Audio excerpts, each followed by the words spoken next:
to Sports Scope, the most influential sports talk show in the nation.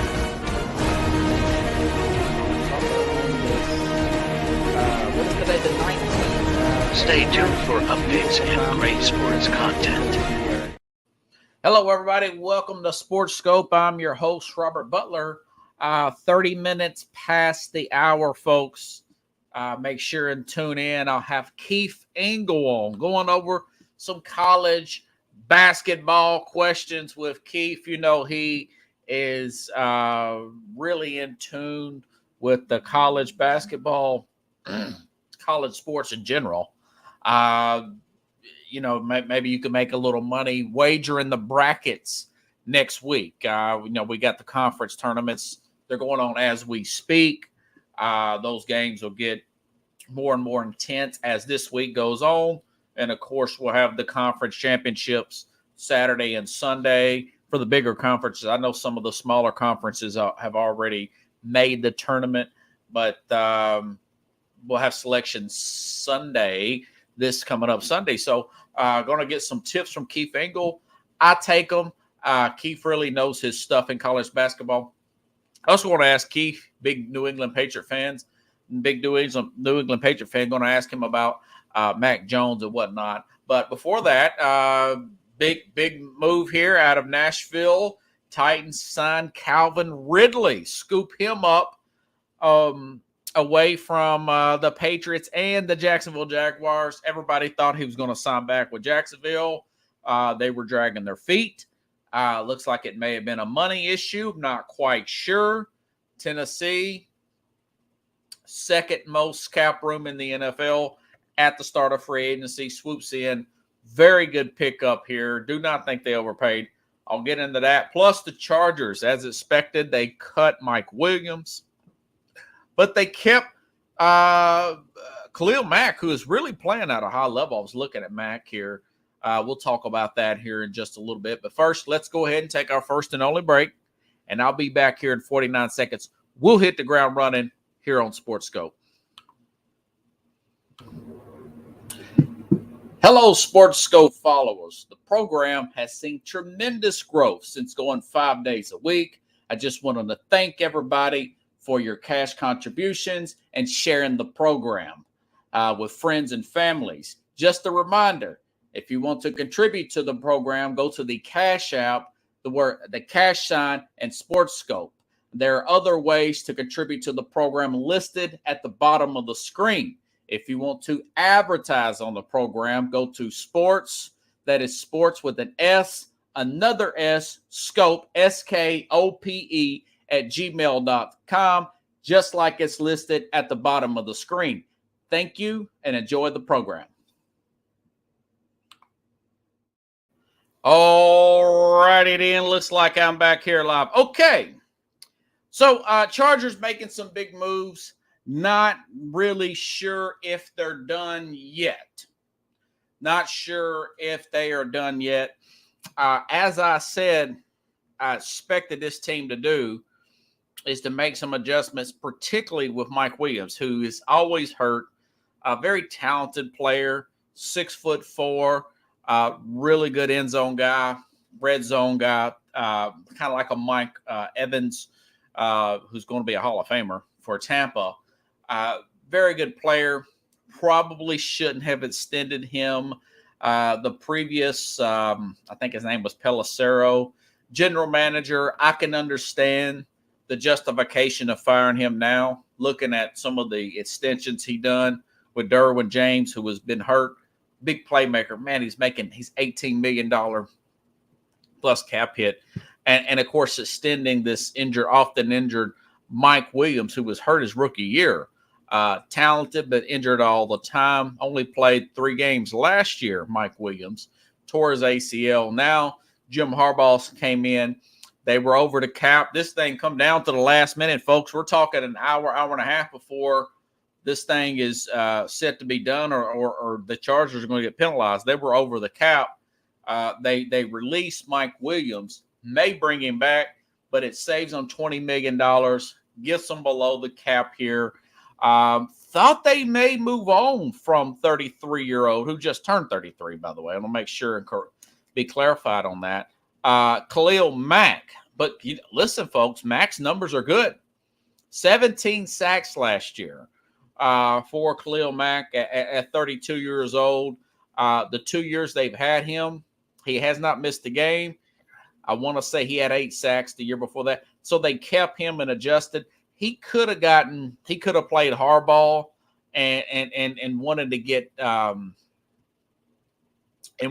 ousted to be a free agent so he can go play elsewhere. Khalil Mack did not do that. That's another sign that he likes what this Charger team is going to do under Jim Harbaugh.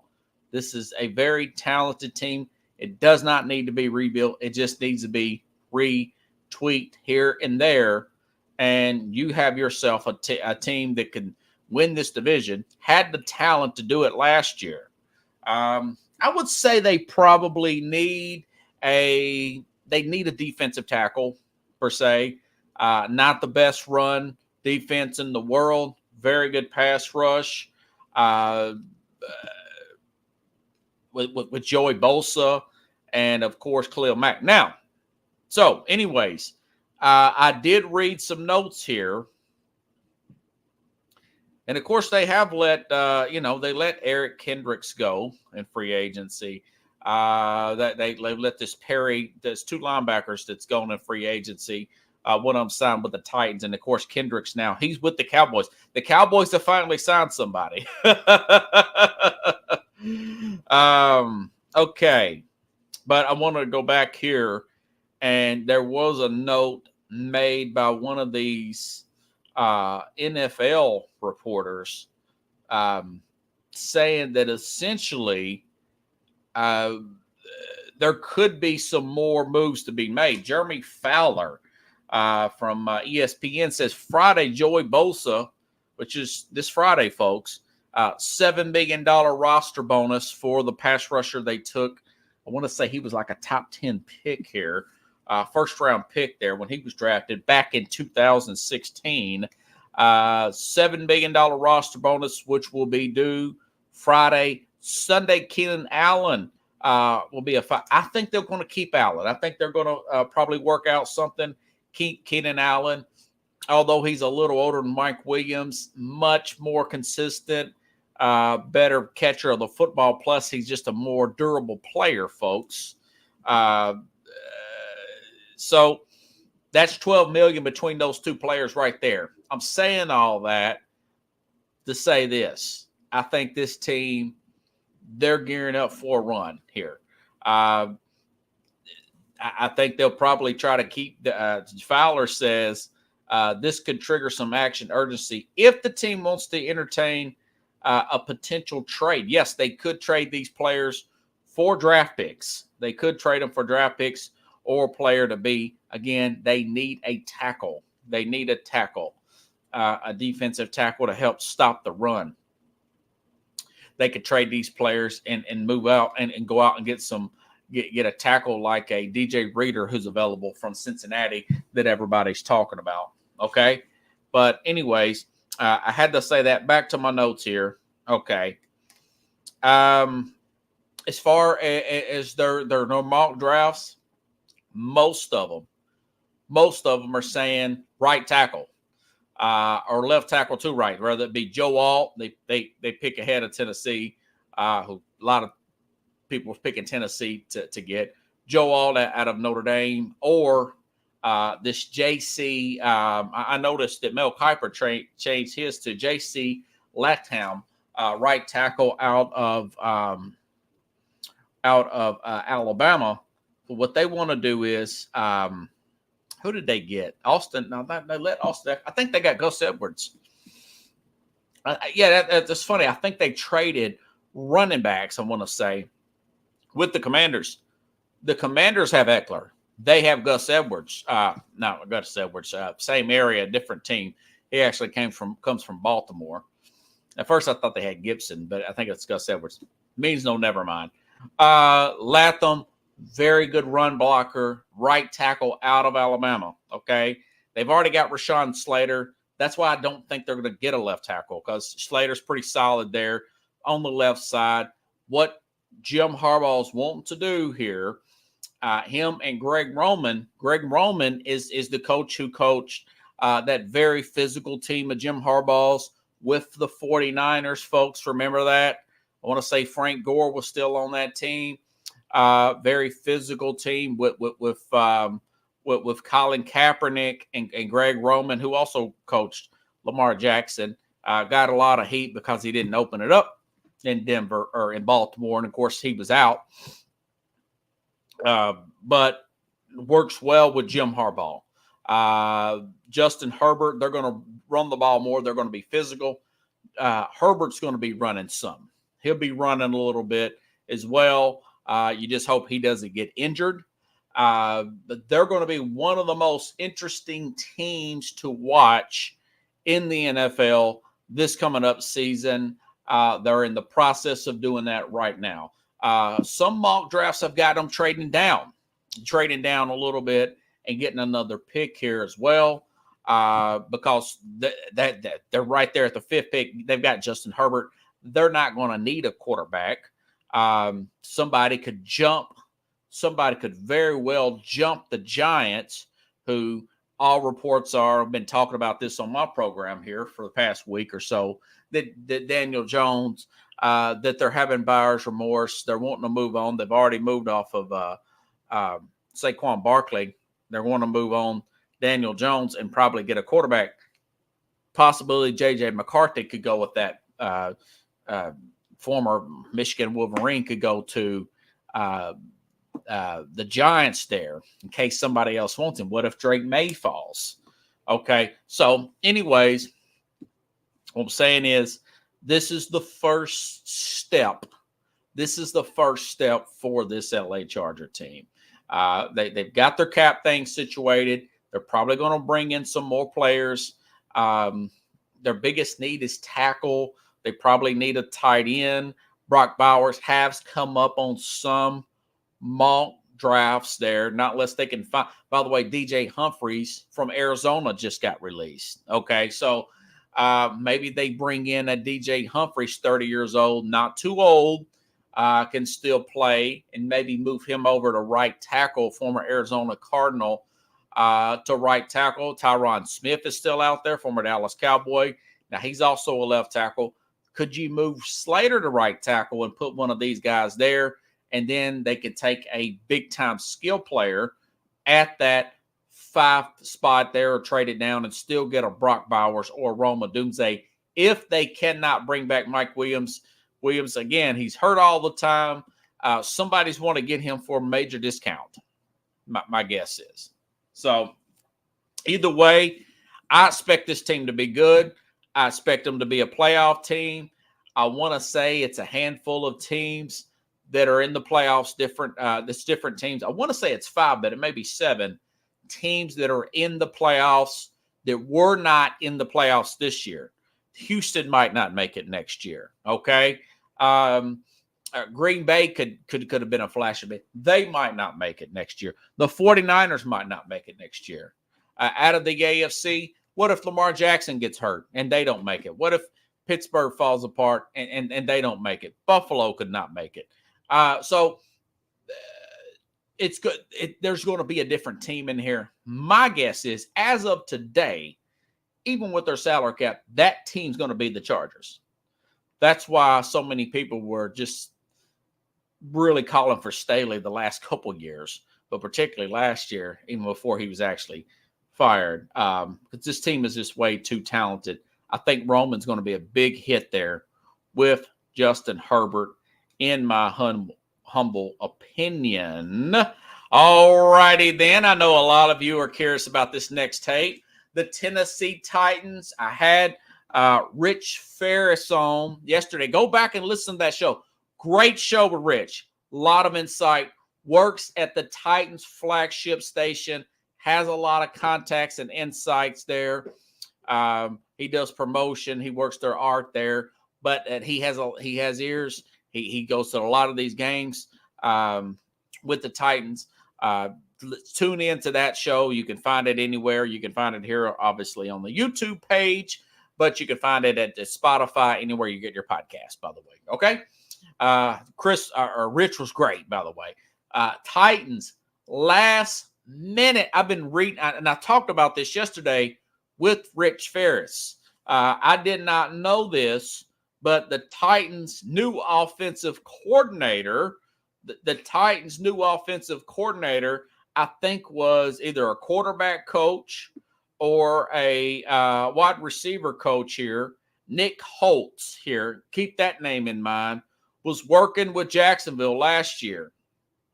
Of course, I can look it up while we're talking here. I don't know if he's kin to Lou Holtz or not, but I know this.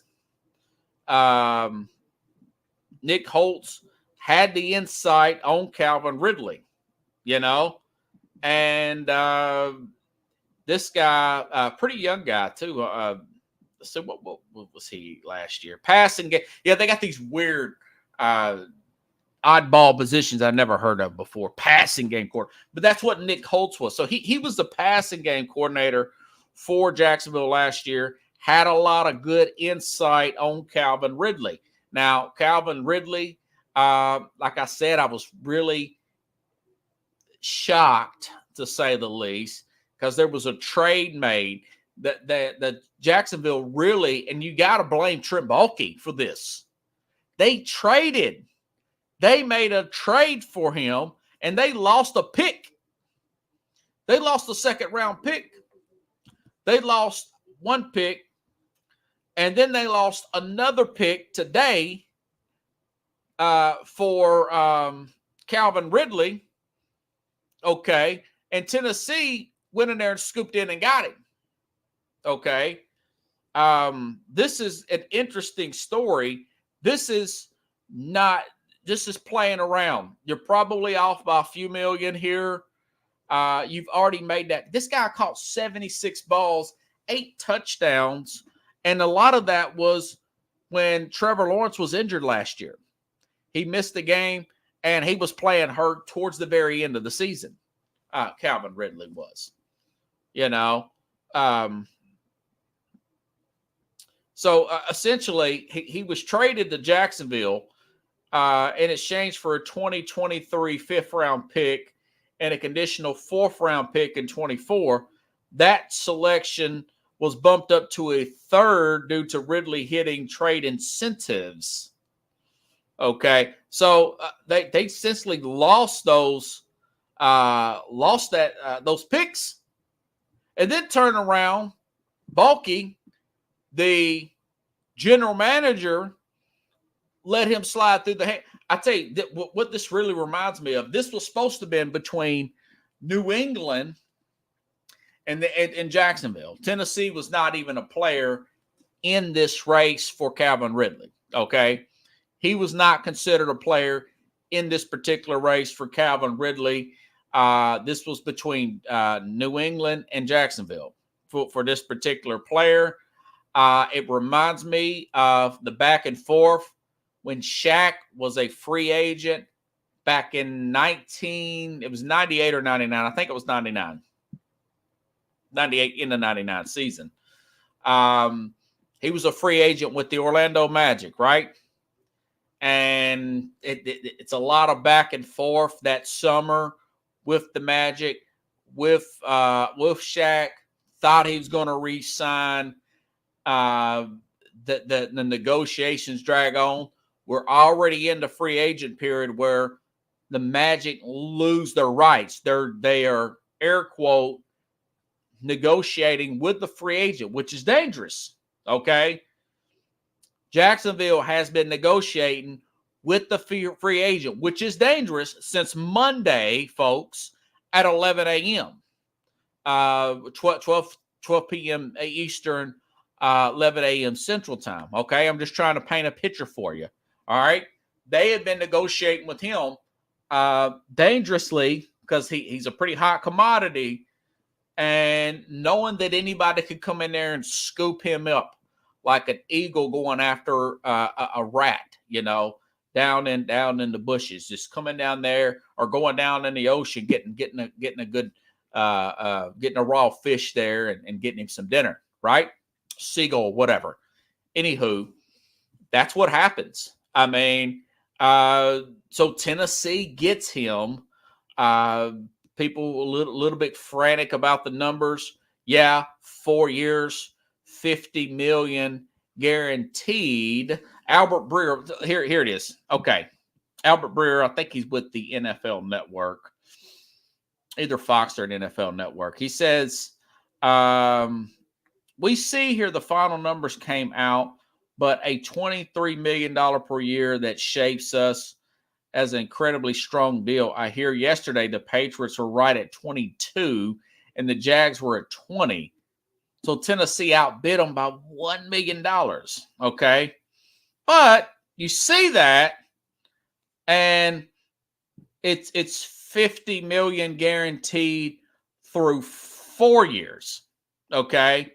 That's 50 million guaranteed. 4 year, 92 million.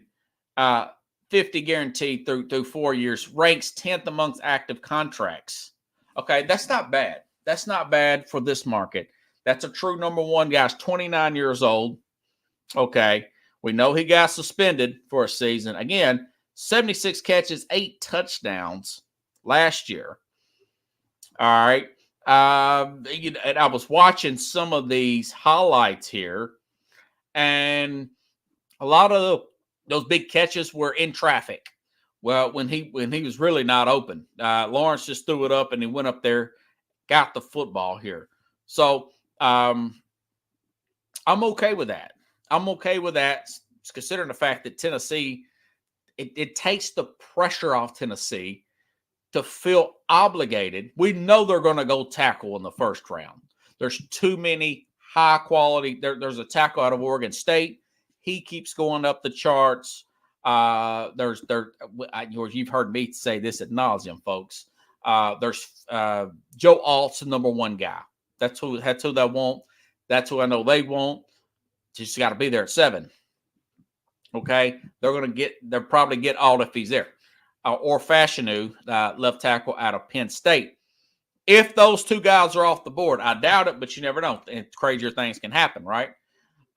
If they're off the board, there's one out of Oregon State that may be of interest to the Titans. I really don't think, especially with the very strong possibility this thing is going to go quarterback 1, quarterback 2, quarterback 3. We know Malik Neighbors is going to get drafted in there somewhere. We know that Marvin Harrison Jr., who people are still very high on draft boards, he's going to be in there somewhere. So that's 5, right? Then you got 6 and 7 here. So I think one of those guys will be available. All right. So this takes a huge burden off the Titans. Okay. You've got Will Levis, Tony Pollard, Tajay Spears, very good running back core there. Calvin Ridley, DeAndre Hopkins, and of course, Aquano. And this guy I didn't even mention Trayvon Burks. He didn't even mention Burks here, who maybe they move off of. Maybe they don't. I don't think they will. I think this is a make or break year for Burks, the former first round pick made by the last general manager here. Okay, so the Titans have quietly gotten a lot of momentum as this week started. Okay, they got a solid center out of Denver there to cover that position here. They signed Owasawu Crescenberry's the center out of Denver. Owasawu out of Cincinnati at cornerback position here. Very good cornerback, still in his 20s as well. And then, of course, you've got Calvin Ridley, big jump there. Throw in Tony Pollard there. They're not obligated to get a running back now. They've already got a young running back. They got a veteran running back still in his prime, 27-year-old Tony Pollard here. And of course, they got the linebacker there out of the Chargers there, which was either first or second on his team in tackles. Very good pickup there as well. But now they've got the big hit here, which was Calvin Ridley here with DeAndre Hopkins here. So now Hopkins can play the slot. Ridley can play the outside. Will Levis, there's some video of him and DeAndre Hopkins getting into a heated exchange last year when Levis took over as the starter. Okay. That seemed to dissipate a few games later. DeAndre Hopkins is saying, listen, this guy could be a star. I really think he's going to be a star.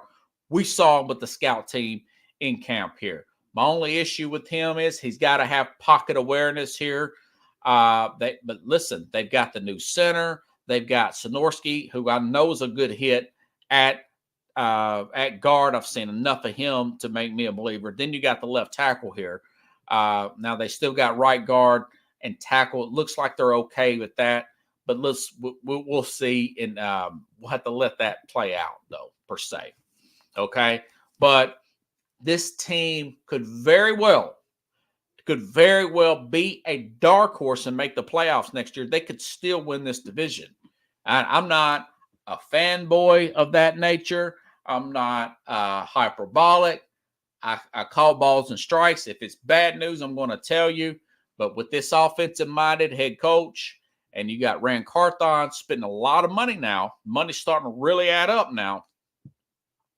Concool was a big hit at tight end, okay? You got a Concool. Spears is a hit at running back, and Sonorski is a hit at that guard side. Plus, they've got one of the best offensive line coaches and Bill Callahan in the National Football League. Okay. They got one of the best offensive line coaches. Now you have two potential number one receivers here with Calvin Ridley and of course DeAndre Hopkins. So this team is they're not going to be an issue not scoring the ball. Okay. Levis could be a star. I mean, the sky's the limit for Will Levis. Potentially, the sky's the limit. He's got to work on his pocket awareness. He's got to work on his flexibility in the pocket. He needs to do a lot. He needs to watch that Netflix video documentary with Patrick Mahomes from last year when he's doing all these weird and oddball stretches. Mahomes seems to never get hurt. That's what he needs to work on. But a lot of that can be developed here. I saw the potential when Levis last year. He had a lot of big-time flashes there. You say, well, he stays in the pocket too long. That's more of a good thing than a bad thing. I'd rather have a guy stay in the pocket too long than the guy who's always wanting to run after he can't make his first read. Phil Simms used to stay in the pocket and get blasted like that. Former Super Bowl champion quarterback with the New York Giants here. Come out with a bloody chin, but he'd make the big throw downfield. And we all know what happened with them. They got the ring there, him and Phil Simms and that group there with that Giants team. So this is a big deal. They can compete now. Jacksonville's got to be beside themselves. Just barely getting outbid there by Tennessee. And again, $50 million over 4 years. This guy will be 33 years old. I'm sure there's some flexibility on the back end of that. If you compare at some of the pay that some of these wide receivers are getting right now, you've got Will Levis on a rookie. This also tells me they leave in Will Levis. You've got him on a rookie contract. You can overflow, and that's what they've done. You can just oversaturate. I mean, Burks he could come in great shape and set the world on fire, Now, this is a put up or shut up year for him. So essentially at the second round pick, and I screenshotted, this team right here picks 38th, all right, in their second round. They're not obligated to get a running back because they've already got one, okay? They got two. They're not obligated to get a wide receiver. They've got two. They're not even worried about Trayvon Burks now. They've got two guys under contract that are known commodities, 75 to 100 catch guys, okay? They can take the best player available at that second round pick. Now, if they trade that pick for Trayvon or for L'Jarius Sneed with the Kansas City Chiefs, I don't know if I'd want to give up a second-round pick for that, but they have options at 2. They're not obligated to fill that big hole because they reached in there like a giant eagle and just ate that pick right out, took it right out of the hands of the Jacksonville Jaguars. People in Tennessee are ecstatic. Even the reporters around the NFL nationally are ecstatic about that. With all that being said, Keith Engel has popped up at the bottom of the screen. Been looking forward to talking to you. Hey, buddy. Hello, Robert. How are you? Good to see you, man. Good. I was just talking about how Tennessee reached in like the jaws of life and snatched Calvin Ridley out from underneath the Jacksonville Jaguars. Did you hear about that today? I did. Late. I didn't hear about it till late because I know the Patriots were a team that was very high on Ridley and hoping to find some way to bring him in. They had a lot of money to bring him in, but obviously he didn't want to come here. I'm sure Jacksonville is very, very distraught about losing Mr. Ridley. Well, he's a great player when he's not betting on games, I guess. So. Yeah. Now that so this guy Nick Holtz was a passing game coordinator with him, and he was on the Jaguars last year. Now he's the Titans offensive coordinator, so he must have vouched for Ridley. Tennessee's got $50 million in guaranteed money that they've got invested into Ridley. But if you spend that out over a 4-year contract, that's not bad for today's market for these wide receivers. No, I think that's a steal for a guy with his talent. Assuming again he stays on the straight and narrow, he could be the best receiver in football if he puts his mind to it. He's got the talent to do just that. And putting him with DeAndre Hopkins, man, I mean that's a great. And you're a Will Levis guy. I wasn't going to go in this order. What do you think? I think the sky's the limit for Will. If you look at some of his highlights, man, he looks really talented. I'm liking this minority, and you're one of the few guys who ever agrees with me. I go on with Mac and Jack, and I told them last year that again, you can't tell in 1 year with these guys. Yeah. 5 years, he will be the best quarterback to come out of that class. I still believe that. He might. Yeah. He got only a handful of chances last year, really, and played a couple of really good games. I don't know what people they want to pick his game apart. Yeah.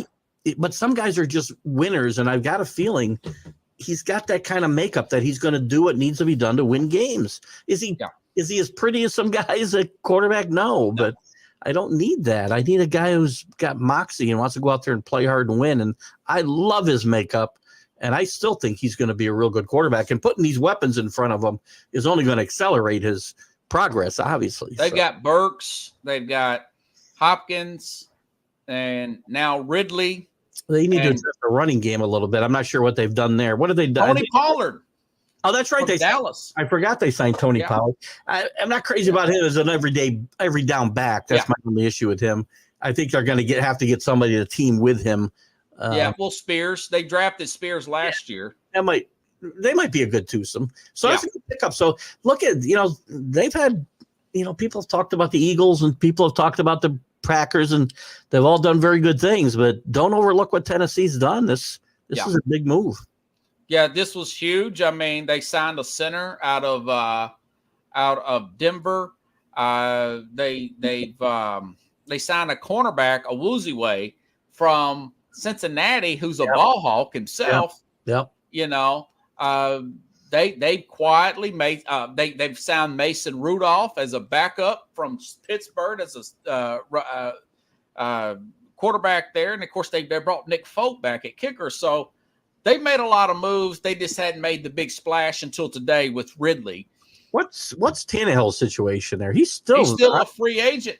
Is he a free agent? He's not. I thought he was on the roster. Okay, so he's free to sign anywhere then. I would have been okay if they would have brought back Tannehill as a backup, but yeah, they brought in Rudolph, who was playing really well last year at the end with Pittsburgh.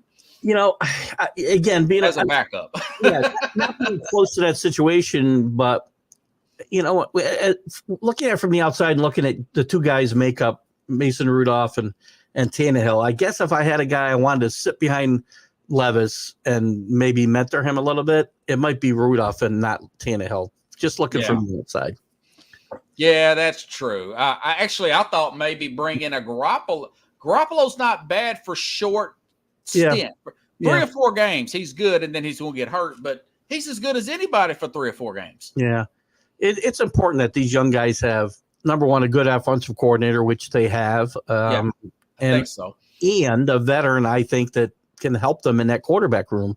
I think it's very important. And a place where the Patriots went off the rails with Mac Jones the last 2 years. So. And that's what I was going to ask you. Man, that's why I wanted to bring you on. I saw that, and I was like, I got to bring on Nick. I got to bring on Keith Engel. Mac Jones, a 6th-round pick. I mean, don't you think they could have got more for that, judging by what he did his rookie year? Yeah, I thought they'd get more. I think they could have got more if they waited, but I think they just wanted to be done. They wanted a clean slate here before they brought Brissett in, who they signed yesterday. They're obviously not done at the quarterback position. They're going to do something in the draft. It's just a matter of where they're going to do it. I know where I'd like them to do it, but we'll see what happens with that. Let me guess. Drake May? No. Marvin Harrison, and go for a quarterback later. Wait for Bo Nix. Wait for Michael Penix. Maybe even wait for Michael Pratt even later. And I got a bridge in Jacoby Brissett. If you swing and miss those first 3 picks, man, you're going to set the franchise back another 5 years. I'm taking a sure thing. Marvin Harrison is a sure thing. I can play Jacoby Brissett for a year if I need to, and grab a quarterback in the second or the middle of the second round, or even later. If they don't like Penix, they don't like Bo Nix, who are probably going to be 2nd-round picks, they can wait and get a Michael Pratt, who I love Michael Pratt's makeup. Who is Michael Pratt? He's out of Tulane. Really, I like his makeup a lot. He's probably going to be 4th or 5th rounder. Okay. I would think. And hey, if I were, maybe the Patriots ought to just wait and take whoever's available from Michigan at quarterback, no matter where they are in the depth chart, at 199 in the 6th round. It worked. It worked once before. Let's roll the dice. McCarthy's back up. It might be the backup to the backup for McCarthy. Yeah, you really threw me a fast. I was for sure you were going to say Drake May at 3. I love Drake May. I think he's going to be a really good quarterback. Me too. I think he'll be better than the other 2 guys. He may be the best. Well, him and Penix could be the best, but of his injury history, who knows? But that's the thing. It's such a crapshoot with these guys. Look at the draft class when Mac Jones was in. It's horrible. None of them. Yeah. Justin Fields is in the same class. He's not. Fields, Wilson, and oh wow, the guy, Lawrence. Trey Lance. Oh, Trey Lance, yeah. So 4 guys. The only one that may have been a hit. 4 guys in the first 15, and none of them have really panned out. Yeah. And here's Carlos. Drake May might be the next Daniel Jones. Yeah, well, he's way more highly thought after than Daniel Jones. Daniel Jones shot up on the scene at the very end of his last year at Duke. And Daniel Jones has had to pay for it every year since then. He's not his fault. He got drafted where he got drafted. He got drafted too high, and he's had to pay for it. It's hurt in my mind, it's hurt his whole career where he got drafted because people expected too much out of Daniel Jones. Daniel Jones was kind of like that. He's a typical Christian Ponder. Titans brought a guy in, Jake Locker. Just way over the reaching, Yeah, I do think Daniel Jones is better than either one of those 2 guys. I think he's quicker than those guys when he can play, when he's healthy. I mean, that's the other thing. You got to play too, right? So he's missed a lot of games. So you want them to go with the best available player? I do. I don't think it'll happen. But because you need both things, right? Yeah. To me, the surest thing is Marvin Harrison Jr. He's the surest thing in the draft to me. Yeah. But again, you're okay with him blowing off the combine and everything? Yeah, I don't care about that. I Okay. mean, so did Caleb Williams. There's enough film on these guys. They can only hurt themselves by going, in my mind. Yeah. So They are pretty high. Yeah, I get you, man. they're going to do their own, pro days and whatnot where they're comfortable on their field with their guys throwing to them or catching it, depending what position we're talking about. So, yeah, I don't have that big a deal. The combine's good for if heck some of the teams don't even send their personality. I know Kyle Shanahan didn't show up. Yeah, so it's good. It's still good for guys like Michael Penix, right? They can improve the draft stock. But for Caleb Williams or Drake May or Marvin Harrison, what's the point? You can only hurt yourself. So, what are your thoughts on their free agent pickups so far for the Patriots? Again, I like bringing Brissett in as a bridge. No risk there. 1 year, $8 million. No risk there. Yeah. I like the tight end that they brought in to team with Hunter Henry, and his name's escaping me right now. Yeah, and they brought back Hunter Henry, right? They did bring Hunter Henry back, which I like. I mean, I like Henry too. I think he played pretty well. Austin Hooper's the other guy I was trying to think of. Austin Hooper, yeah. I think they like to play 2 tight end sets. At least they have in the past. Obviously, we got a new coaching staff, so we have to see what happens there. But yeah, I like that. I like Antonio Gibson can do a lot of things that the Patriots former commander. Yeah. I like even though we've had trouble on the offensive line, I like the guys that they brought back. Wanawu or whatever his name is. I like Wana. I could never say his name either. Me neither. I had it until you said that. Yeah. Awanahu and Okafor I like as well, and Tyrone Wheatley Jr., who still hasn't played. They brought him from the Browns last year, so it's almost like a draft pick because he hasn't played. But he's got a lot of potential. He just had injuries and still has yet to get on the field. So he may help rebuild that offensive line a little bit. And they brought Kendrick Bourne back too, which I think is very important. Yeah, he's a big play guy, man. Yeah. Get down the field. About all these free agents, what do you think about free agency so far? Are there any surprises, just any team in the league that really caught you by surprise? Anything particular? Saquon Barkley saying what the Eagles caught me by surprise. Yeah. I'm not surprised. The enemy. I'm not surprised he left. I'm surprised he went, directly to the enemy, but he can go wherever he wants. I'm sure Giant fans are up in arms about that. Yeah. I'm a little surprised maybe at how aggressive the Packers were and going out to get Jacobs, which I think is people, I didn't get a chance to chime in when they were talking about it on the show earlier that, they didn't see any difference and they already had Aaron Jones. Well, Aaron Jones is going to turn 30 years old, which isn't young. He's taking a beating too. And he's taking a big beating over his time in the NFL. Especially last year. Yeah. And we're talking about 3 or 4 years younger. That's a big deal in the NFL at that position. And you got a guy just hitting his prime. So I think that was a great move. And the McKinney, the guy, the cornerback they took from the Giants, I think is a great signing too. Their defense needed some help. I think that team right now might be better than the Lions. Are they a dark horse Super Bowl team? I think it's possible if Jordan Love continues what he was doing at the end of last year. This team, so much talent at receiver too. Yeah, they definitely could make a run. Wow. What about Brian Burns going to the Giants? How does Carolina in 2 years? Well, 3 years, years, screwed that up.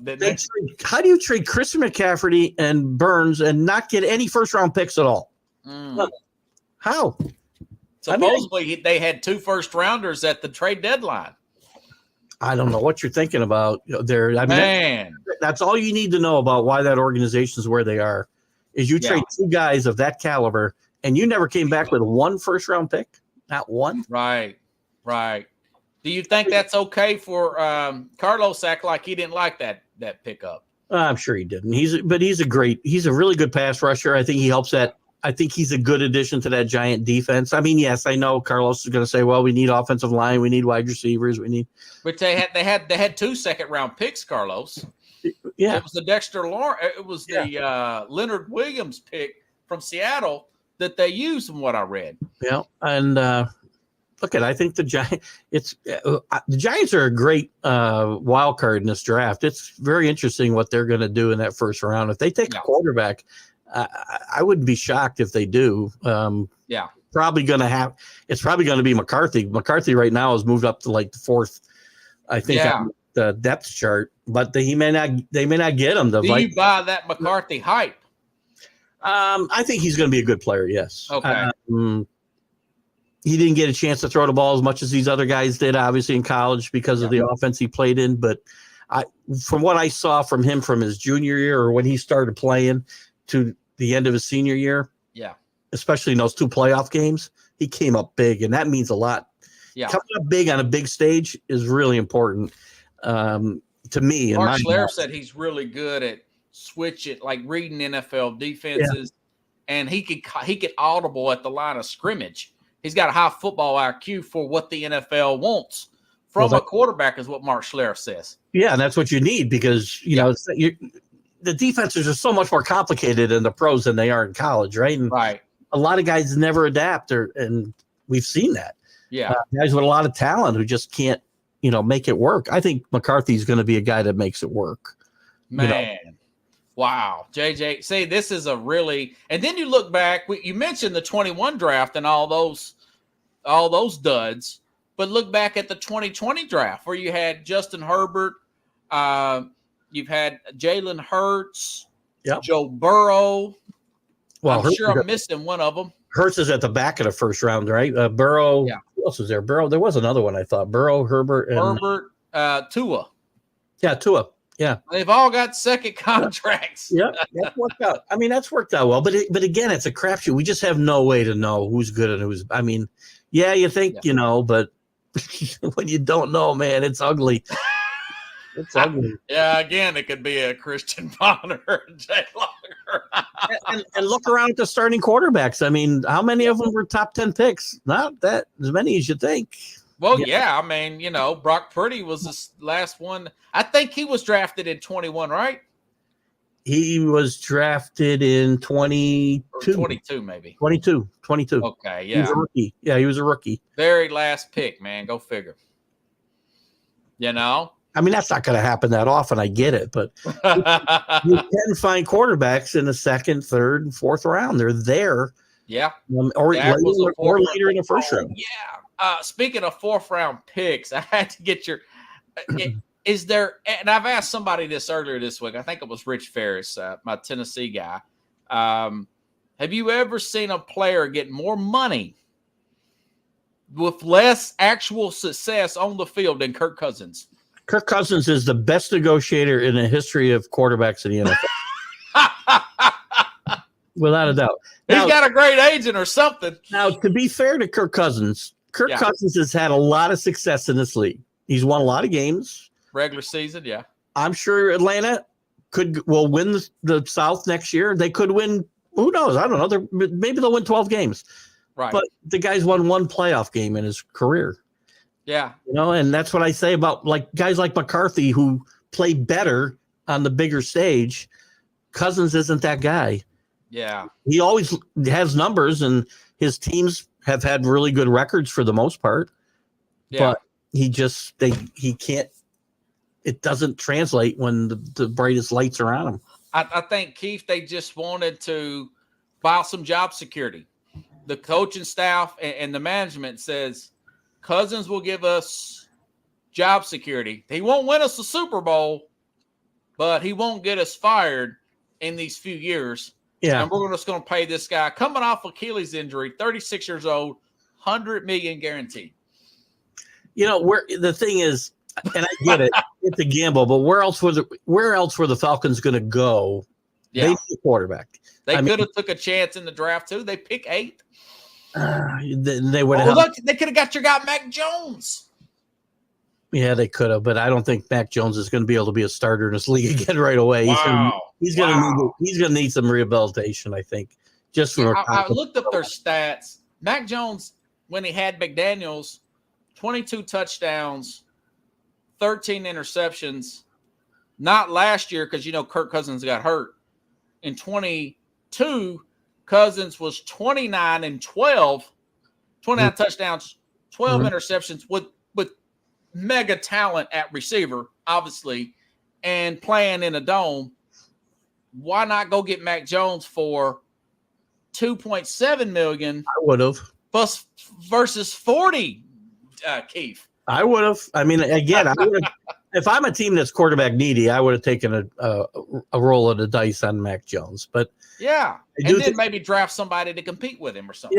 Yeah. I mean, maybe you don't give him the job. Go sign a veteran to compete with him. I don't know who, or a vet somewhere. You know. I mean, there's guys there.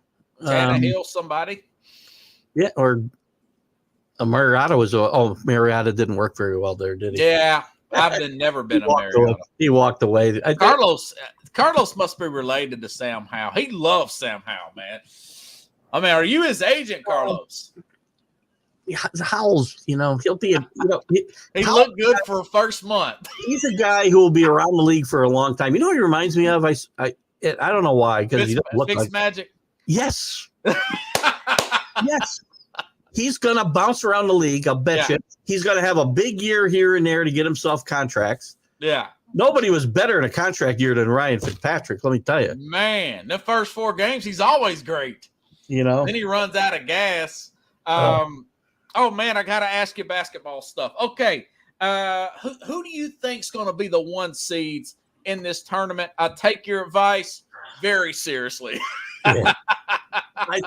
I think 3 of them are pretty much a lock right now in Purdue, Houston, and UConn.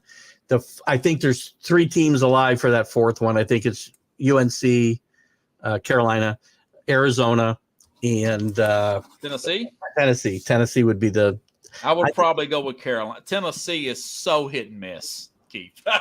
I'll say that, and they'll go far. As always, and this happened to me the last 2 years. Yeah. And I said, I swear this is Rick Barnes' best team. Team. But then they go through these stretches where they can't put the ball. They couldn't hit the ocean. They couldn't throw a peanut. And they play great defense, but then they go through these stretches where they can't put the ball in the basket, and it always seems to pop up at the worst time. And they go out in the second round of the tournament. They'll probably make it to the Sweet 16 like they always do. Now, if they win the SEC, I think they'll get that 4th seed because let's just say, well, I shouldn't say that because Carolina, if they beat, it's probably going to be Duke and Carolina in the ACC. It's not very deep, the ACC this year. But that was a big win last week, wasn't it? Yeah, they're the 2 best teams, and they're probably going to play a 3rd time, I would think, in the ACC championship based on what we've seen. So if they were to win that tournament and Tennessee won, then I think that's going to be a coin flip. But if Arizona wins the Pac-12, and I don't think they beat out either one of those teams because the Pac-12 is so weak this year. Wow. Who's the best team, Keith? Watch USC out there at the Pac-12, by the way. Really? Pac-12 tournament. They're playing really good basketball the last month or so. They won their last 3. They played Arizona really tough about 2 weeks ago. What rank are they? I've got the AP 25 here. I can't find them. They're not in the top 25. They're in the top 60. They're under 500 in conference. They're 15 and 16, I think, for the year. But they play. You hear that, folks? USC. Is it the Bronny James coming off the bench? They could make a run here. They got Arizona tomorrow afternoon. They won today. Okay. They got Arizona tomorrow afternoon, so they could be an outside pick there in the last Pac-12.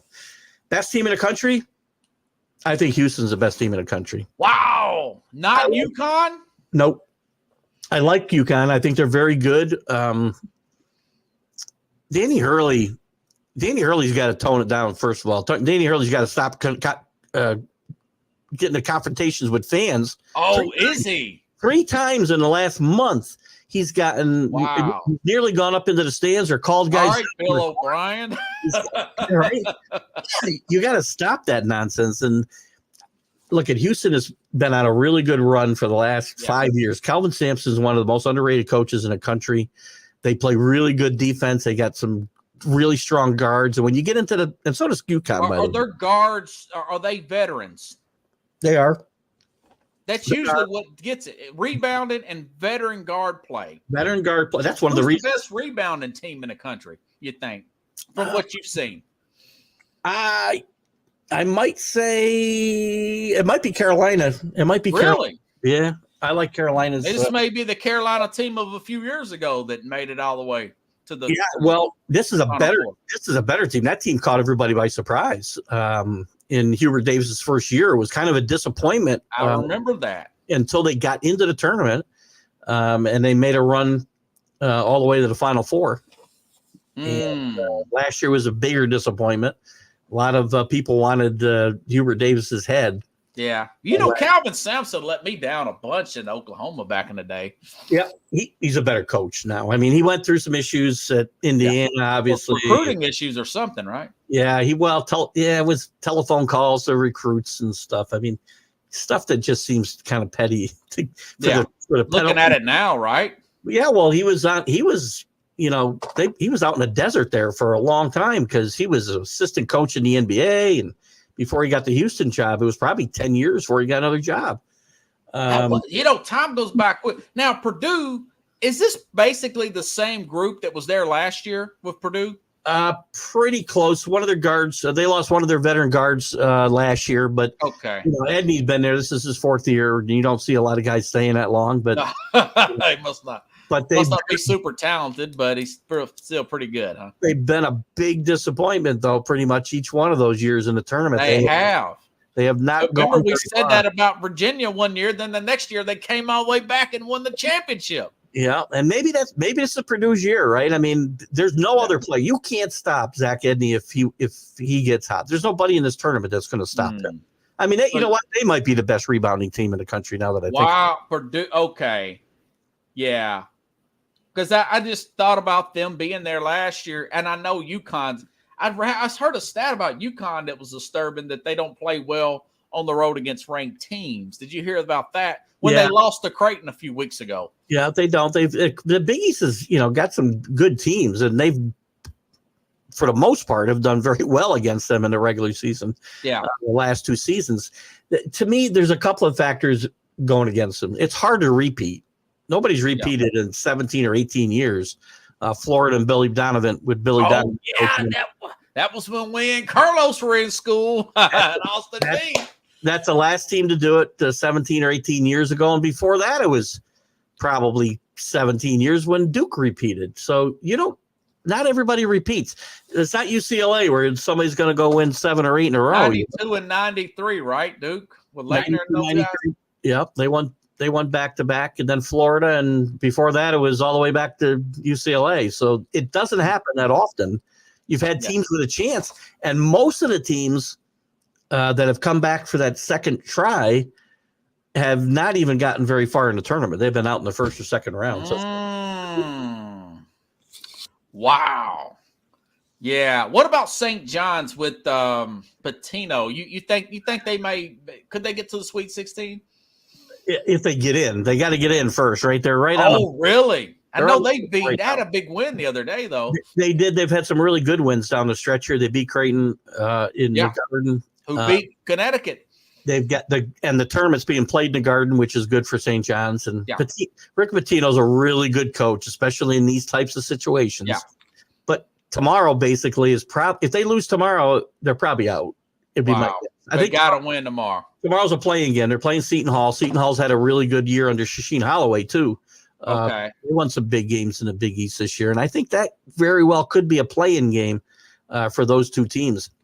Now, if St. John's gets in, I think they could win 2 games easy and get into the Did you hear him call out his players a few weeks ago? Then he apologized because they were soft. He did, but that's classic Rick Pitino. And guess what? All the people he can't guard anybody. All the people that ripped him for that, they've been on a roll ever since. They have. So I love Pitino. I know he's older, but man, I still like Pitino. He's a polarizing figure. You either love him, he's like Jim Harbaugh. You either love him or you hate him. And Rick Pitino might be a lot of things, but you know what he is? He's a very good basketball coach. He's a great coach.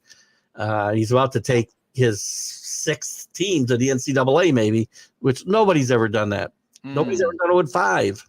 Yeah, he's the man. He didn't catch lightning in the bottle. You can't say that with what he did with Louisville and Kentucky. Is Marquette perhaps a sleeper? Kolnick being out hurts them a lot. Wow. He's gonna make. He missed the last 2 regular season games. They sat him, and he's not gonna play the quarterfinal game in the Big East tournament. I think he's got a high ankle sprain, and that's not good. Is that who's that? The point guard? He is, yeah, and he's a really good 3-point shooter, and you need that type of player come tournament time. They're going to be in the tournament. They'll be highly ranked no matter what happens in the Big East tournament. So watch out for Marquette to go out early, perhaps. If he's not healthy, they could. And I love Marquette. I love what Shaka Smart's done there. I love Shaka. But this could be an early exit if he's not close to 100% by tournament time. I might sit him the whole Big East tournament. I mean, what's the difference whether you're 3 or 4 seed? I mean, it doesn't really matter. That's true. That's true. I might Do not you see Kentucky making a run? I heard Shepherd's having a great year. Shepherd's having a great year. Kentucky's bounced back. They've had a couple of down years before this, and just I almost said Krzyzewski. I wish. Calipari's done a great job there. He's another guy who doesn't get enough credit, right? Yeah, great recruiter. They're so talented. They leave to the NBA so quickly. You know what though? And then people say, "Why has he been down? What's happened? He's lost his golden touch." And part of it is the SEC is much better than it was. It really is. And every night is a war. South Carolina's a good team. They're tough to beat, man. It's the best conference in the country, top to bottom. I mean, I would have never said that 20 years ago. The Big 12 might be better at the top, but I mean, it's not as deep. I can tell you that right now. The SEC is really deep. You got teams like South Carolina who's picked to finish last, and they could go out and make some noise in the tournament. Yeah. They beat Tennessee. They beat Kentucky. Yeah, they've had a really good year, and Mississippi State's had a good year. Auburn, Bruce Pearl's had another good year at Auburn this year. So there's some teams there that could do some damage in the tournament. So he's a motivator. Yeah, Bruce Pearl. It's really hard to pick Kentucky because they've known to lay eggs because they got such young players. They're not, the moment's too big for them. Yeah. Yeah, they've actually been kind of down since they lost to St. Peter's in the first round 3 years ago. Oh, yeah. Yeah. I just want to get your take on them, I guess, because I noticed they went up in the AP. That just tells you there's just not that many great teams. But they're up to 9th. They got 8 losses, Keith. Yeah, there's a lot of good teams. There's probably – I was looking at this earlier. Let me look again real quick. I throw out Iowa State, to be honest with you. They're 7th in the country, but to me, that's that might be the most overranked team in the country. Iowa State, yeah. Boy, they've killed me in the past. Well, Big 12. What about Gonzaga? You think they could do anything? You know what? They lost to St. Mary's in their conference tournament the other night, but I don't think that's a bad thing. They're getting in the tournament. Gonzaga has been really highly ranked for quite a few years now. Going into the tournament, they got to 2 finals and didn't win. Yeah. I want to see what they can do. Mark Few's done his best coaching, I think, when that team has not been expected to do anything. This is the Gonzaga we know from 15 years ago. Yeah. And they might be more dangerous here. So we'll see how that works out. I think they could make a run from the back of this field. But I think there's like 12 teams with a legitimate chance to win this thing. I really do. Wow. Well, I wrote down a few here. USC. You said you kind of like Purdue, but USC not necessarily to do much in the term, but I think USC's got a chance to win the Pac-12. Yes, win the Pac-12 and maybe a Sweet 16 type of appearance. They could do some damage. Or win a game in the tournament. They got to win the tournament. They got to win their tournament to get in there. That's the only problem. So okay. Yeah. All right. Well, Keith Engel, everybody. Now, I know your show changes all the time. What's your new times now? I think we've been pretty steady. We changed only a couple of different times. So tonight, Wednesday nights, we're on with the college sports huddle at 7:00. That's Eastern, folks. Yeah. We did move a few months ago. We moved the Friday morning show. Are You Serious to 9:00? Yes. Sunday has been 8:30 for most of the run there. So and that's 8 a.m. Yeah, 8:30 a.m. All 8 a.m. Eastern time. That's 8:30 a.m. Eastern time. All the times my shows are Eastern time. Yeah. Okay. Yeah, and then do you still come on the Mac and Jack and Jim? And I'm on with Mac on Friday mornings, Sunday mornings. I do the this North. I never remember what we call Northeast this. team, Northeast NESSP. professional Northeast professional sports. I think we call it the Wednesday night at 6:00. Oh, okay. That's Jim Jeffcoat been. I haven't seen him lately. Jim has been. I've been meaning to ask Mac if he's holding out or something. For Jim's been missing in action, but maybe with long football season, maybe he's taking a little hiatus. He's still doing his show with Byron Williams, though. What's right on Wednesday tonight? Yeah, tonight actually. They're probably just getting done about now. So I know he's been doing that show, but I haven't seen him on Mac and Jack. So I do go on that show. Gone on with Sonia Pearson a few times on her show, and your show, obviously, I guessed on. Yeah. So you never know. I really appreciate it, Keith, and maybe I'll hit you up around the Sweet 16 or something. You can hit me up anytime, Robert. Anytime. All right, everybody. Keith Engel, everybody. Thanks again, buddy. Have a good night. See ya. You too, man. All right, everybody. I will be back on tomorrow. 8:30 or 8 o'clock Eastern, 7 p.m. Central, of course. I'm going to go over all this stuff. There's a lot going on in free agency. It's starting to simmer down a little bit. Now, a lot of people are getting signed. Of course, there's still some players out there. I may even give you somewhat of a ranking next week or tomorrow. Give you a ranking of who I think's done what. And the $64,000 question, what's the Bears going to do with Justin Fields? He's the odd man out. So, and of course, I'll have Carlos Mad New Yorker Chavez, who is really into the tournament. Purdue needs to close games better. Okay. All right. Maybe I'll ask Carlos next on Friday. Of course, I have the Mad New Yorker in. A lot to talk about there. Big week for the Giants and the Jets here. So have a good week or good night, everybody. I'll be back tomorrow. Again, same place, same time, Hero Sports.